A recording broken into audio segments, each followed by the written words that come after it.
Hello everyone, আসসালামু আলাইকুম। আশা করছি আপনারা সবাই ভালো আছেন। দেশ ও দেশের বাইরে যে যেখান থেকে বসে আমার আজকের ভিডিওটি দেখছেন, আপনাদের সবাইকে জানাই অনেক অনেক প্রীতি, শুভেচ্ছা ও অভিনন্দন। আজ রান্না হচ্ছে মসুর ডাল দিয়ে পাট শাক। আর রান্নাটি করছেন আমাদের এক বরিশালের ভাবি, এবং সেই বরিশালের উনি ওনার মতো করে আজকে এই রান্নাটি করবে।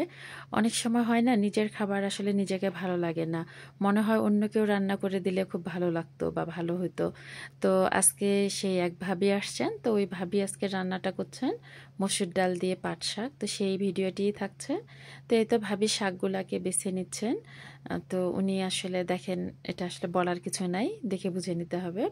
তো এভাবে বেছে নেওয়ার পরে শাকগুলোকে ছোট ছোট করে কেটে নিয়েছে, আর এরপর ধুয়ে পানি ঝরতে দেওয়া হয়েছে। এদিকে মসুর ডাল পানিতে ভিজিয়ে রাখা হয়েছে। তো এখন প্যান বসিয়ে প্যানের মধ্যে দিয়ে দিচ্ছে কাঁচা মরিচ আর পেঁয়াজ কুচি। তো এটাকে সামান্য ভেজে নিচ্ছে। আর উনি এই রান্নাটা করছেন একেবারে অল্প তেল এবং অল্প মশলায়। তো এতে দিয়ে দিয়েছে লবণ। আর খুব বেশি মশলা কিন্তু এই রান্নায় ব্যবহার হচ্ছে না, আমিও শিখছি আর কি। তো এইটা এখন পেঁয়াজের মধ্যে দিয়ে দিল সেই ধুয়ে রাখা মসুরের ডাল, দিয়ে দিল হলুদ। আর এখন সবগুলোকে কিছু সময় কষিয়ে নিচ্ছে। তো এতে ডালগুলো দিয়ে দেওয়ার পরে খুব ভালোভাবে মিশিয়ে নিচ্ছে।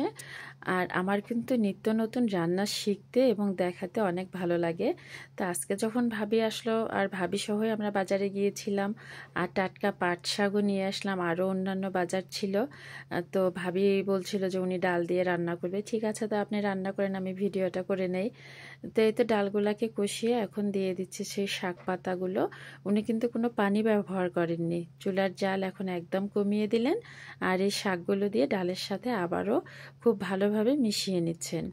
তো এরকম যারা রান্না পছন্দ করেন, তারা আমার চ্যানেলটিকে সাবস্ক্রাইব করে পাশে থাকা বেলটি অন করে রাখতে পারেন, যাতে করে বিভিন্ন অঞ্চলের খাবার এবং দেশি বিদেশি খাবারগুলো দেখে নিতে পারেন।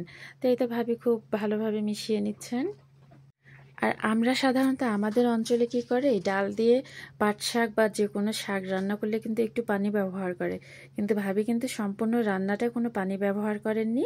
এই যে ঢাকনা দিয়ে ঢেকে দিচ্ছেন, আবার কিছুক্ষণ পর পর উল্টিয়ে দিচ্ছেন। আর পাট শাক তো এমনিতে একটু পিচ্ছিল টাইপের হয়ে থাকে, তো এতে একটু পর পর ঢাকনা দেওয়া হচ্ছে এবং ঢাকনাটাকে খুলে নাড়াচাড়া করে দিচ্ছে, যাতে করে নিজের লেগে না যায়। তো যারা ঝোল পছন্দ করেন, একটু পানি দিয়ে বলক নিয়ে আসলেই হবে। বাট ভাবি এটাকে একটু শুকনোই রেখে দিল। তো এই তো পরিবেশন পাত্রে নামিয়ে নিল। আমাদের একদম সহজ অল্প উপকরণের রান্না হচ্ছে আজকে মসুর ডাল দিয়ে পাট শাকের এই রেসিপিটি। আর আজকের এই ভিডিওটি যদি ভালো লেগে থাকে, তাহলে লাইক, কমেন্ট আর শেয়ার করে পাশে থাকবেন। এতটা সময় জুড়ে আমার সাথে থাকার জন্য আপনাদের সবাইকে জানাই অসংখ্য ধন্যবাদ। সবাই ভালো থাকবেন, সুস্থ থাকবেন, সুন্দর থাকবেন। আগামী রেসিপি দেখার আমন্ত্রণ জানিয়ে আজকের মতো বিদায় নিচ্ছি। আল্লাহ হাফেজ, আসসালামু আলাইকুম।